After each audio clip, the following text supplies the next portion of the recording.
यह कहानी ध्यान से सुनिए, क्योंकि यह पूरी जिंदगी काम आएगी। शामू की कहानी। शामू की माँ अक्सर उसे समझाती, बेटा खाली मत बैठो, कुछ काम करो, कुछ सीखो, आगे बढ़ो। लेकिन शामू हर बार उनकी बात को अनसुना कर देता।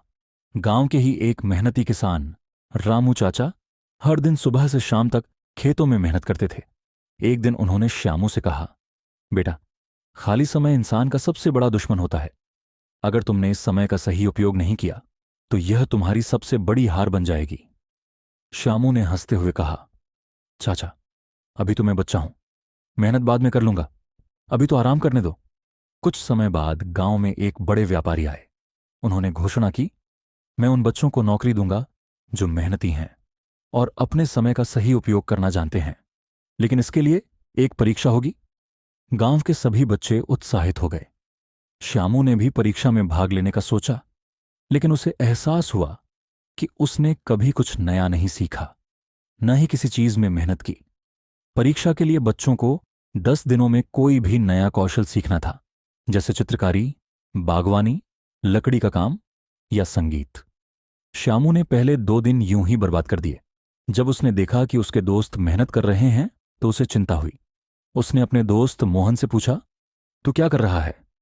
मोहन ने जवाब दिया, मैं चित्रकारी सीख रहा हूं, यह मेरा शौक भी है और इससे मैं अच्छा कर सकता हूं।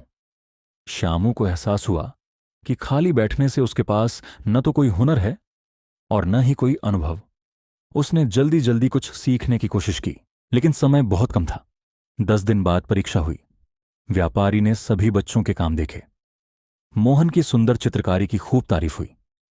कुछ बच्चों ने लकड़ी से सुंदर खिलौने बनाए तो कुछ ने शानदार गीत गाए।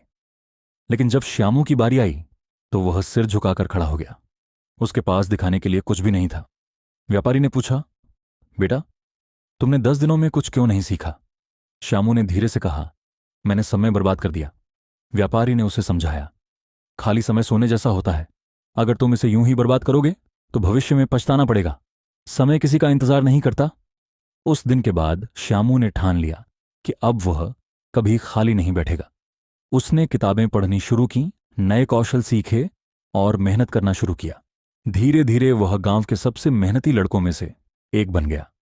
कुछ सालों बाद अपने ज्ञान और कौशल के दम पर उसने खुद का व्यवसाय शुरू किया और बहुत सफल हुआ। अब जब भी कोई उससे उसकी सफलता का राज पूछता तो वह मुस्कुराकर कहता, कभी खाली मत बैठो, हर पल का सही उपयोग करो, यही सफलता का सबसे बड़ा मंत्र है। शिक्षा। ये कहानी हमें सिखाती है कि खाली समय को बर्बाद करना हमारी सबसे बड़ी गलती हो सकती है। जो समय अब भी हमारे पास है वह कभी वापस नहीं आएगा। इसलिए हर पल का सही उपयोग करें, नई चीजें सीखें, मेहनत करें और अपने लक्ष्य की ओर बढ़ते रहें। याद रखें, जो लोग खाली समय का सही उपयोग करते हैं वही सफलता की ऊंचाइयों तक पहुंचते हैं। तो दोस्तों, अब समय बर्बाद मत करो, उठो, अपने